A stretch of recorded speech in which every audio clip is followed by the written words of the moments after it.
Good afternoon. The first item of business this afternoon is portfolio questions. The portfolio on this occasion is education and schools. The usual reminder, members wishing to ask a supplementary question should press the request to speak buttons during the relevant question. I call question number 1, Sanders Gohani. To ask the Scottish Government whether it will provide an update on what support is available to teachers who experience physical violence or verbal abuse in schools. Minister Graham Day. President Officer, the Scottish Government is clear that physical violence and verbal abuse directed toward teachers is unacceptable. That's why last year we published our Relationship and Behaviour Action Plan, which contains a number of actions to reduce violence and disruptive behaviours in schools. Local authorities, as the employers of teachers, are responsible for providing support which meets their employees' needs when physical violence or verbal abuse does occur.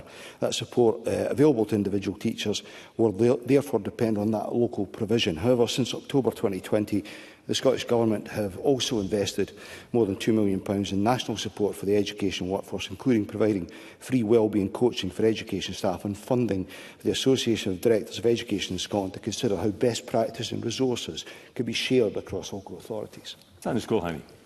Presiding Officer, it's not just teachers with terrible reports of a pupil stabbed in Aberdeen just today.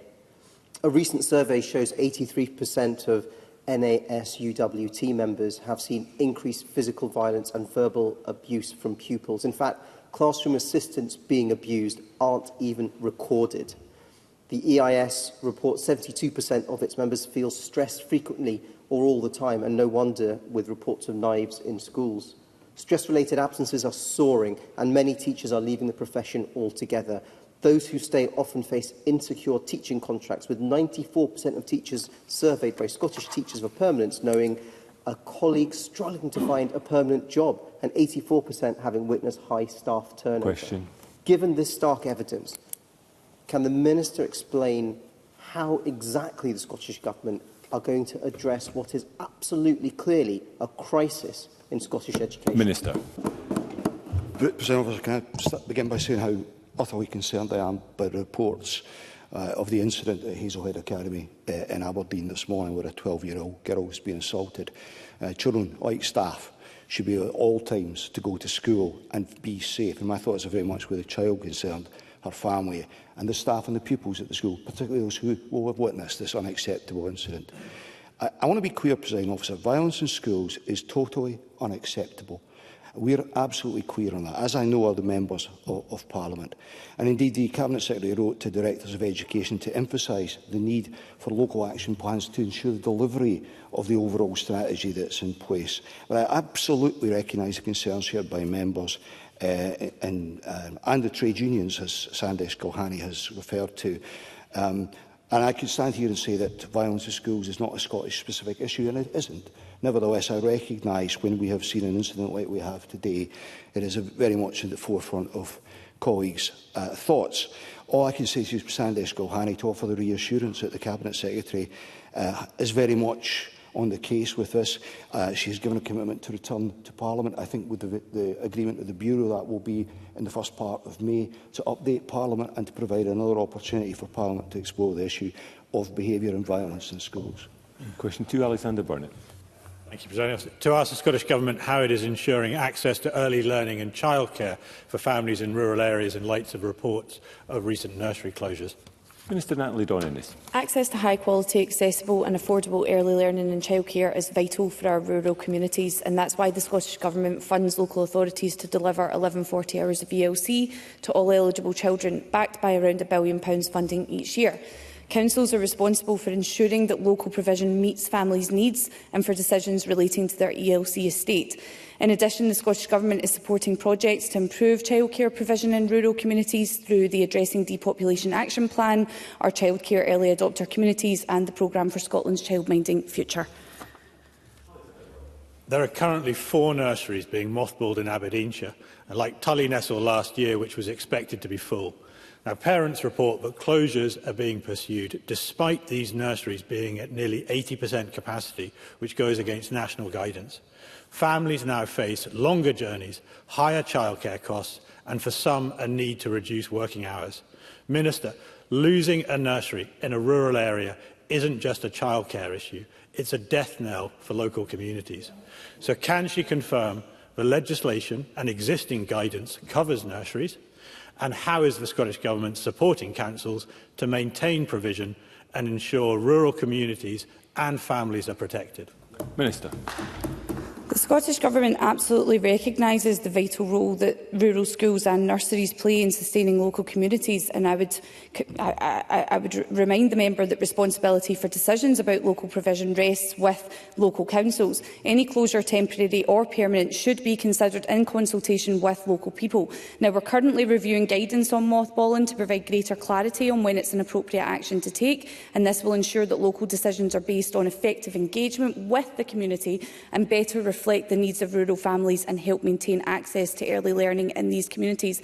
I would be expecting the local authority to be engaging with families in the area to ensure that the ELC provision is fit to meet their needs. And briefly, Willie Rennie. The last two private nurseries in the East Neuk of Fife have closed, removing the flexible childcare that parents desperately need to stay in work. Now, this is partly because of government policy. The Government have been fiddling around for years, saying they're going to take action to resolve the gap in funding, but have done very little. When, at last, are we going to see a solution to this problem? Minister. I assume Mr Rennie is referring to the gap in funding in relation to the issues between local authority and private nurseries. I've been very clear to Mr Rennie before and to the rest of the Chamber that there is ongoing work in relation to the rates review, the updated rates guidance and the work going on with the Diffley Partnership to try to bring more parity in relation to that rate setting process.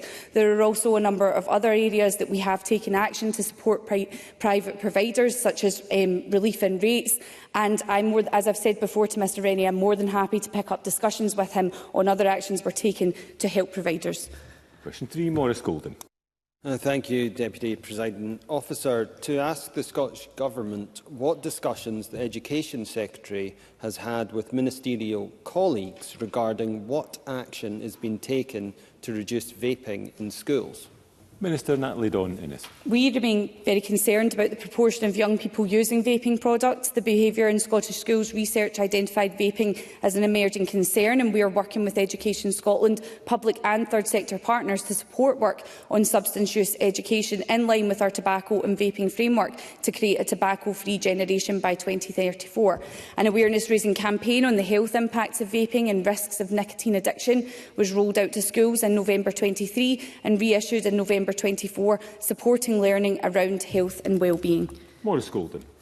Thank the Minister for that answer, but I raised the issue of vaping in schools around 18 months ago, and at that time I noted how the majority of councils held no information on how many vapes were being confiscated.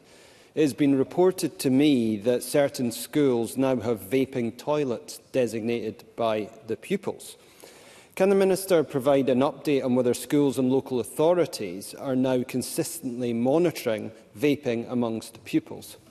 Minister. So the Scottish Government does not hold that information. I know Mr Golden had raised this question previously, although, as I said in my previous answer, research has identified vaping as one of the new and emerging patterns of disruptive behaviour, and therefore this is a concern. The member will be aware that the National Relationships and Behaviour in Schools Action Plan includes a specific commitment to develop specific guidance on vaping and substance use in schools, and this will of course complement the work we're taking forward in schools to educate our young people on the harms of substances and wider work to prevent smoking and vaping. Remembering, of course, this is a cross-portfolio issue. Thank you. Question 4, Neil Bibby. To ask the Scottish Government what proportion of 3-year-old children receive free early learning and childcare in the week after their 3rd birthday. Minister Natalie Dawn-Innes. The Scottish Government has made tough decisions to prioritise investment of almost £1 billion per year, delivering a universal funded early learning and childcare offer which is available regardless of whether parents are working or not, putting children's interests first. According to the latest ELC census, uptake of funded ELC for 3- and 4-year-olds remains near universal in Scotland, an estimated 95% of eligible children. The Scottish Government does not collect data on children receiving funded ELC within 1 week of their 3rd birthday. Statutory eligibility begins the term after a child's birthday, but local authorities do have the power to offer earlier start dates, depending on local priorities. Neil Bibby. Renfrewshire Council used to offer access to free early learning and childcare hours as soon as a child turned 3. Due to funding pressures and cutbacks, children now have to wait to the start of the school term following their 3rd birthday. This will result in many working parents, including my constituent and the Minister's constituent, Vary Gemmell, having to pay around £4,000 in childcare for the 4 months that her son Adam is set to miss out on.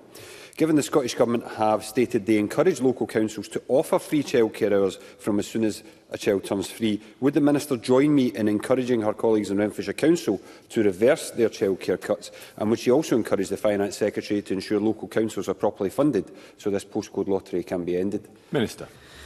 As I have said, we invest almost £1 billion per year in our ELC offering, and in the interest of transparency, I should declare that I have met the petitioner recently in my capacity as a constituency MSP, so I am aware of this matter. And for completeness, as is recorded on my published list of interests, my husband is a councillor for Renfrewshire Council. As I said in my previous answer, statutory eligibility for funded early learning and childcare begins the term after a child's birthday, but local authorities do have the power to offer earlier start dates depending on those local priorities. Arrangements to commence closer to the child's birthday are encouraged in our statutory guidance. Local authorities are, of course, also required to consult every 2 years with families in their area about how they should make ELC available to ensure that they are meeting local needs, and I'd encourage families across Scotland to share their views and needs with our local authority to inform local decisions about funded ELC. A couple of supplementaries. First, Jackie Dunbar. Thank you, Presiding Officer. Can the Minister outline how this SNP government is already supporting ELC provision, particularly through its early adopter communities approach? Minister. Absolutely. We have invested in our early adopters and increased those to 6 in the most recent year. I have just recently had a meeting with officials around the progress and the learning that we are gaining from our early adopter communities. I know that the families who are being supported in those communities are finding the support that they are receiving extremely beneficial in terms of their life choices and the situations that they are in. So I'm very positive. We will see further analysis and the benefits of the the early adopter communities coming through in the coming months. And I'm very positive about what I'll be able to share with the Chamber in relation to those outcomes. And Ross McCall. Presiding Officer, I raised the very same issue in the Chamber with the Minister last May, and in the response the Minister advised me that they would certainly take that issue away and have a look at it. But yet, as we just heard, we have the situation where families across Scotland are faced with a postcode lottery when it comes to accessing 1140 hours of funded childcare. So can the Minister advise the Chamber what information was found when looking into this issue and what the Scottish Government has done to actually rectify this issue in the last year? Minister. I think I've been very clear that this is an issue for local authorities. Local authorities are best placed to meet the needs of their local communities and understand what is required. The legislation was originally designed in this way to enable smaller groups of children to start at phased points in the year to help keep the system more manageable and more sustainable. However, of course, some local authorities have chosen to have those earlier start dates, finding that works for their local area and for their families. I can assure members that I have heard the concerns that have been raised here in the Chamber and will continue to consider this alongside other issues in relation to our ELC offering. Thank you. Question 5 was withdrawn. Question 6, Sarah Boyack. To ask the Scottish Government whether it will provide an update on what steps it is taking to protect Edinburgh's higher education sector in the light of reports of potential job losses. Minister Graham Day.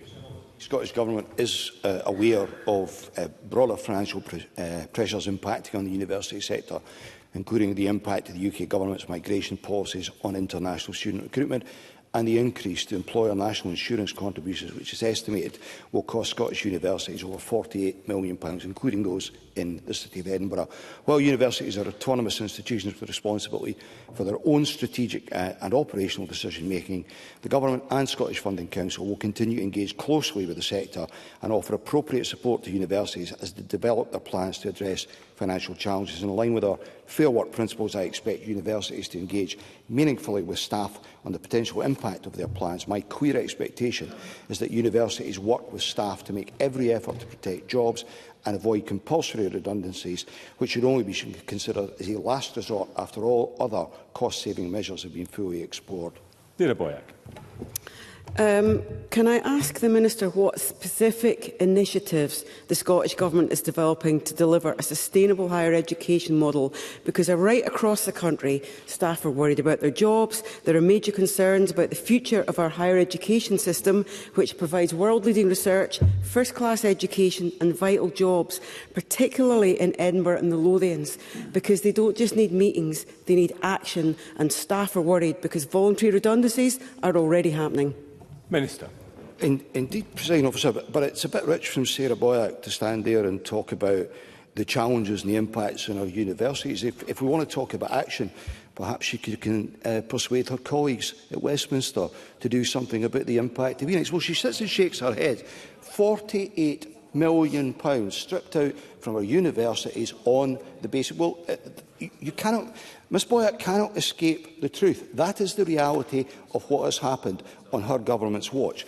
To her point about what the Scottish Government is doing, we are actively engaged with the university sector, a point that Mr Rennie has raised on a number of occasions before, to look at developing a sustainable long-term model. That is a piece of work that's in its early stages, but it is underway.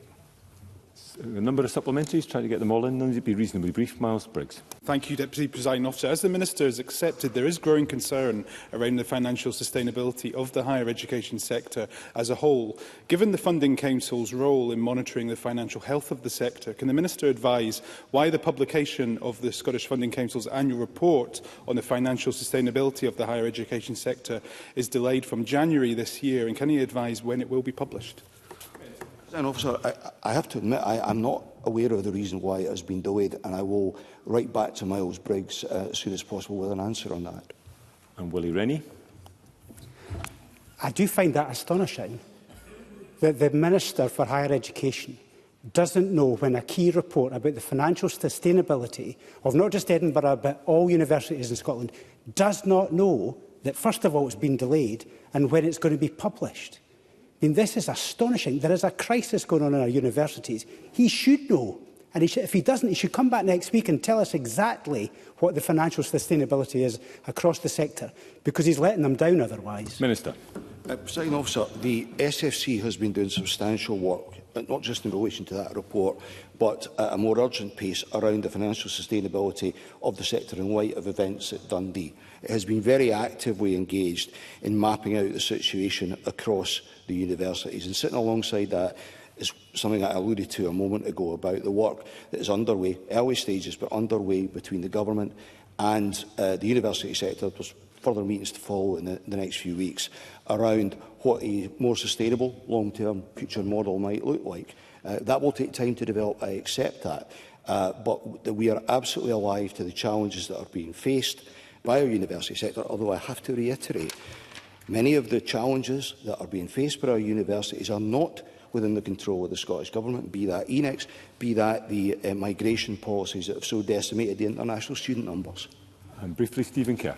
The Minister can be a very reasonable man, so I'm going to ask him a very reasonable question. He has mentioned visas, he has mentioned NIC, but does the Minister accept that chronic underfunding of Scottish domiciled students is contributing to the financial crises at Edinburgh and throughout Scotland's higher education institutions? Minister. Officer, I have accepted previously in the Chamber, sometimes in response to Mr Kerr, that I would that the teaching grant that were provided our universities in relation to Scottish students were higher than it currently is. But I have to say to him again, if you look at the overall finances, the monies that are provided through that source are a small proportion of the income of many of our universities, particularly our larger ones. And the biggest single factor that's creating challenges for our university is the loss of international students, and both Mr Kerr and I know the cause of that. Question 7, Rona Mackay. Thank you, Presiding Officer. To ask the Scottish Government what eligibility criteria and implementation guidance it's used to local authorities regarding the use of the Care Experience Children and Young People Fund in education settings. Minister Natalie Dawn-Ennis. We published national operational guidance for the Care Experience Children and Young People Fund to help local authorities determine how to invest this funding in ways which could improve educational outcomes for care experienced children and young people from birth to the age of 26, supported by the strategic aims of the Promise and the Scottish Attainment Challenge. Directors of Education and Chief Social Workers agree how plans are implemented locally. Funding can be used to support anyone who has been or is currently in care or from a looked-after background at any stage in their life. Rona Mackay. I thank the Minister for that answer. Can the Minister expand on whether adopted children who were previously looked after are eligible to benefit from education support through the Care Experienced Children and Young People Fund, and whether local authorities have any discretion to restrict this access? And if not, what action has been taken to ensure the fund is applied equitably in line with the national definitions of care experience? Minister. I can confirm that adopted children who were previously looked after are eligible for support through the Care Experienced Children and Young People Fund, and this is set out clearly in the operational guidance for that fund. We've taken action to help ensure awareness of this, such as strengthening the guidance developed with our local authority partners to make explicit reference to the eligibility of adopted children. There is flexibility in terms of how local authorities can use the funding, recognising the importance of local decision-making, but we do expect the guidance to be followed. So if the member is aware of any specific circumstances where this is not the case, I can absolutely take a look into that if she would like to write to me with the details. Thank you. And supplementary, Martin Whitfield. I'm very grateful, Deputy Presiding Officer. The guidance for 23-24 requires local authorities to be accountable for the funding as set out in their grant letter. This is to be assessed using the Education Outcomes for Scotland Looked After Children, National Improvement Framework and Framework for Recovering and Accelerating Progress. The commitment to children in care is that every child that is in care will have access to intensive support that ensures their education and health needs are fully met. Can the Minister confirm how many children in 23-24 who were in care had that met fully? Minister. I think, as the member expects, I would probably have to get back to him with the specific details around that, and I'm more than happy to do so. Thank you. And question 8, Jeremy Balfour. Thank you, Deputy Presiding Officer. To ask the Scottish Government what steps it can take to reduce the number of teachers on temporary contracts. Minister Graham Day. Presiding Officer, as the member knows, teacher employment practices are matters for local authorities as employers, but the Government very much values our teachers, and we're doing everything possible to help maximise the number of teaching jobs available, including permanent posts. As part of this, we are providing local authorities with increased funding of £186.5 million this year as part of our agreement with local government to restore teacher numbers to 2023 levels and maximise the number of teaching posts available. And it's encouraging, of course, that the number of teachers and permanent posts has remained stable at more than 80% over the past 10 years. Jeremy Balfour. Can I thank the Minister for his answer, but would he not accept that under this SNP government, permanent teaching jobs have gone from a norm to a rarity, and those that are entering the profession now are often having to work on difficult contracts, short-term contracts, which means that they can't get mortgages and have a stable life? Minister. I hardly think a statistic of 80% represents a rarity. But what I've outlined to Mr Balfour is that the Government, by its actions in terms of the funding that is providing local authorities who are responsible for the delivery of permanent posts, is committed to this, and it is, of course, working closely with COSLA to improve the situation. Bill Kidd? No. No, in which case that concludes portfolio questions on education and skills. There will be a brief pause before we move to the next item of business to allow front benches to change.